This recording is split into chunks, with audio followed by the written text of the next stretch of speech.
तो हमने कौन से मंदिर देखे अभी तक?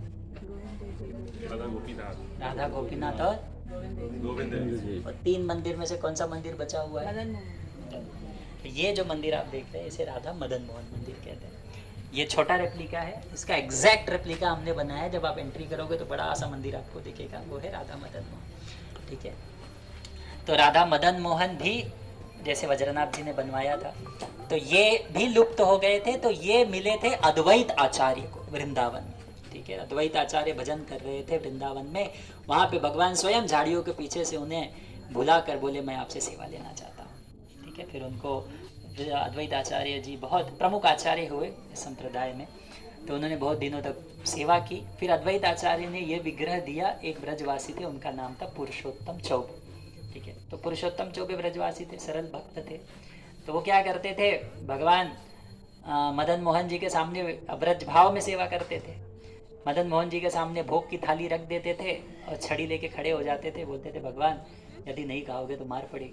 तो भगवान उनके प्रेम से, उनके भक्ति से इतने आसक्त थे कि प्रतिदिन अपना विग्रह का रूप छोड़कर भोजन लेते थे और फिर उनके पुत्र के साथ खेलते थे और पुनः विग्रह बन जाते थे प्रतिदिन। तो एक दिन वहां पे घूमते घूमते 6 गोस्वामियों में से एक गोस्वामी थे, सनातन गोस्वामी, वे आए। तो बोले ये कौन सा तरीका है पूजा करने का? अरे कुछ पद्धत होता है, नियम होता है, शास्त्रों में अलग अलग प्रकार का वर्णन है, आप इस तरह से सेवा कर रहे हो, छड़ी लेके बैठे हुए हो। तो फिर वो सरल भक्त थे, बोले आप बताइए कैसा करना है। फिर उन्होंने बहुत सारे नियम पद्धति बताया कि इस तरह से भगवान की पूजा करो। तो फिर अगले दिन से उस तरह से पूजा करने लगे सनातन हमारे पुरुषोत्तम चौबे जी। तो फिर भगवान अब स्वप्न में आए सनातन गोस्वामी की। उन्होंने कहा देखो अभी तक तो सब ठीक चल रहा था, लेकिन आपने आगे बहुत फॉर्मेलिटीज डाल दी, अभी मुझे यहाँ पे आनंद नहीं आया, अब मैं आपके साथ रहना चाहता हूँ। भगवान की इच्छा थी सनातन गोस्वामी के साथ रहने की, क्योंकि वो भी बड़े भक्त थे, बहुत महान भक्त थे। तो देखो साधारण रूप से भक्त भगवान के पास जाके प्रार्थना करता है, भगवान आपका दर्शन दो, मुझे आपके साथ रहना है, और भगवान अलग अलग प्रकार का नियम शास्त्रों में वर्णन करते हैं। यहाँ पे भगवान कह रहे हैं कि मुझे आपके साथ रहना है, और भक्त बोल रहे हैं मेरे पास टाइम नहीं। सनातन गोस्वामी को कह रहे हैं कि मुझे आपके साथ आना है, तो उन्होंने कहा मेरे पास खुद का रहने का ठिकाना नहीं है, आपको कहां से? तो बोले मुझे कुछ नहीं पता, मुझे आपके पास रहना है। तो बहुत बड़ा जिद करने लगे। सनातन गोस्वामी कहे देखो मैं बिजी हूं, मैं नहीं आपको ले सकता। बार बार भगवान जिद करने लगे, तो उन्होंने कहा देखो मेरे कुछ शर्त है अगर आपको आना ही है। तो पहला, मुझे रहने का घर नहीं है, झाड़ के नीचे रहता हूँ, आपको भी झाड़ के नीचे रहना पड़ेगा, मंदिर बनवाने मत भूलना। तो बोला ठीक है।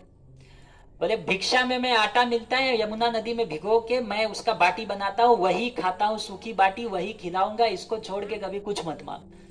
भगवान तो भक्त के साथ रहने में जोश में थे, होश खो बैठे थे, साहब हाँ बोलते गए। आ गए, झाड़ के नीचे रखे हुए हैं। भगवान तो बन बिहारी हैं, उनको कोई चिंता नहीं हुई, लेकिन भगवान रसराज है, वो तो प्रतिदिन अलग अलग चीज खाते हैं। तो यहाँ पर रोज बाटी खिलाया जा रहा है। तो 1 दिन 2 दिन 4 दिन 5 दिन फ्रस्ट्रेट हो गए। उन्होंने कहा ये क्या है रोज रोज बाटी, साथ में नमक तो दे दो। तो वे सनातन गोस्वामी कहे देखो आज नमक मांग रहे हो, कल खीर मांगोगे, और हमारा डील फाइनल है, तो इतना ही मिलेगा, पहले ही बोला था। तो भगवान बोले तो बहुत तपस्या हो जाएगी, कुछ ना कुछ तो करना पड़ेगा। तो उन्होंने जब नहीं रहा गया, तो उन्होंने सनातन गोस्वामी का कहा ठीक है मैं अपना इंतजाम खुद कर लूं क्या? उन्होंने कहा जो करना है करो, मुझे मत डिस्टर्ब करो, क्योंकि मेरे गुरु ने बहुत आदेश, बहुत मेरे को सेवा दिया है, चैतन्य महाप्रभु। तो फिर सनातन तब क्या किए, भगवान ने अब परमिशन मिल गया। तो एक बहुत बड़े व्यापारी थे रामदास कपूर, यमुना नदी से जा रहे थे सूरत की ओर अपना व्यापार करने के लिए। तो उनकी नाव जो है बराबर इस स्थान पर आके रुक गई। ठीक है, जहाँ पे मदन मोहन जी थे, अद्वैत टीला, ठीक है, वहाँ पर सुंदर स्थान। तो वहाँ पर आके रुक गए और फिर इधर उधर ढूंढने लगे कि कहाँ कोई सहायता करेंगे। तो फिर जब कुछ नहीं मिला तो सनातन गोस्वामी के पास गए, बोले मैं क्या करूँगा, मदन गोपाल जी के पास जाओ। उनके पास गए, उन्होंने कहा, उस व्यापारी ने कहा भगवान यदि आप मेरा नाम निकाल देते हो, जो भी इससे प्रॉफिट मिलेगा मैं आपको प्रदान करूँ। तुरंत उनका नाम निकल गया और फिर बड़ा प्रॉफिट हुआ। फिर पहली बार ये जो मंदिर है वृंदावन में मदन मोहन जी का, वो रामदास कपूर ने बनवाया था। उसके बाद बहुत सुंदर भोग प्रारंभ हुआ और भगवान को 56 भोग लगने लगा। बहुत दिन तक भगवान वहाँ पर रहे और उसके पश्चात जब आक्रमण हुआ तो इनको ले जाया गया जयपुर।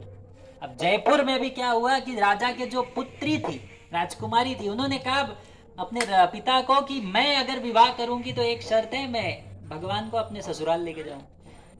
तो राजा कहे ऐसे कैसे हो सकता है, इतने सारे लोग हैं, इतने सारे भक्त हैं, आप अकेले ससुराल कैसे लेके जा सकते? तो अभी राजकुमारी है, जिद्दी रहेगी। तो राजा ने कहा ठीक है, आपको अपनी भक्ति की परीक्षा देनी होगी। आपको एक कक्ष में भेजा जाएगा, आंखों पर पट्टी बांध के, वहां पे बहुत सारे मदन मोहन जी जैसे विग्रह होंगे। अगर आप वास्तविक मदन मोहन जी के विग्रह के पास जाके खड़ी हो जाओगी तो आप ये लेके जा सकती। राजकुमारी ने कहा ठीक है, और भगवान को प्रार्थना की, रोते रोते सोई। अगले दिन उठी, आंखों पर पट्टी बांधा गया, कक्ष में भेजा गया। अलग अलग मदन मोहन जी के विग्रह खड़े थे। जब वो जा रही थी तो वास्तविक मदन मोहन विग्रह के बगल से जब जा रही थी तो भगवान उन्हें बताने के लिए कि मैं ही वो मदन मोहन हूँ जिनको आपको स्पर्श करना है, भगवान ने क्या किया, अपने दाहिने हाथ से उनको धक्का दिया। जब दाहिने हाथ से धक्का दिया तो क्या हुआ, उनकी बांसुरी टूट गई, दाहिना हाथ नीचे हो गया। ठीक है, और फिर मदन मोहन जी को उनके ससुराल भेजा गया। तो मदन मोहन जी ससुराल जो है करौली में है। ठीक है, तो अभी भी आप जब मदन मोहन जी का दर्शन लेने जाएंगे, देखना दाहिना हाथ नीचे है, बांसुरी टूटा हुआ है। अभी तक अपने भक्त के प्रेम को दर्शाने के लिए भगवान टूटी बांसुरी के साथ खड़े हैं, दाहिना हाथ नीचे। ठीक है, तो भगवान कहाँ पे प्रकट हुए थे? वृंदावन में। फिर कहाँ गए? जयपुर। फिर कहाँ गए? तो ये मंदिर कहाँ पे बना? वृंदावन। भगवान कहाँ पहुंच गए? दोनों एक साथ कहाँ पे है? गोवर्धन कोई। ठीक है, आपको मंदिर भी दिखेगा, मदन मोहन जी भी दिखेंगे। तो ये है 3 मंदिर, 3 प्रमुख मंदिर। तो लेकिन एक चरण मिलता है, एक वक्षस्थल मिलता है, एक मुख मिलता है। तो मदन मोहन जी का क्या मिलता है भगवान के साथ? चरण। तो पूरे भगवान कहाँ पे? ये प्रश्न उठा। तो विश्वकर्मा जी ने भी पूछा था, अरे वज्रनाथ जी ने पूछा था कि भगवान आप ऐसे पार्ट्स एंड पार्सल्स में क्यों आ रहे हो, पूरे रूप क्यों नहीं प्रकट हो रहा है? तो भगवान कहे मुझे कोई आर्किटेक्ट जो है कार्य नहीं कर सकता, मैं आऊंगा अपनी इच्छा से आऊंगा। तो भगवान के एक भक्त हुए गोपाल भट्ट गोस्वामी। तो वे बहुत महान भक्त थे। एक बार गंडकी नदी में गए थे, उनको 12 शालिग्राम शिलाएं मिली थी। शालिग्राम शिला भगवान छोटे छोटे पत्थर जैसे होते भगवान के चिन्ह, वो लेकर आए और सेवा करने लगे।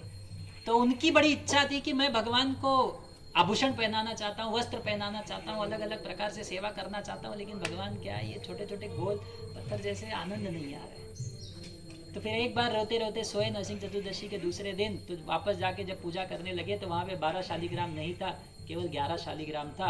एक शालिग्राम लगभग 6 से 8 इंच का, वो परिवर्तित हो गया एक सुंदर कृष्ण के रूप में। इतना सुंदर वो रूप था कि उसका चरण मिलता था मदन मोहन जी से, वक्षस्थल मिलता था गोपीनाथ से, और वक्षस्थल मिलता था गोविंद जी से, और मुख मिलता था गोपीनाथ से। 8 इंच के लगभग 7-8 इंच के भगवान है, वो साक्षात मूल रूप में प्रकट हुए। आप जाओगे वृंदावन में, बड़ा सा मंदिर है, बड़ा सा सिंहासन है, इतने छोटे से भगवान है, लाखों लाखों भक्त आते हैं उनकी प्रार्थना करने के लिए, उनका दर्शन लेने। ठीक है, इसलिए कहा जाता है वृंदावन में अगर बाकी सब मंदिर में नहीं जा पाओ तो राधा रमन में कम से कम चले जाओ। ठीक है, तो बहुत सुंदर। हरे कृष्ण।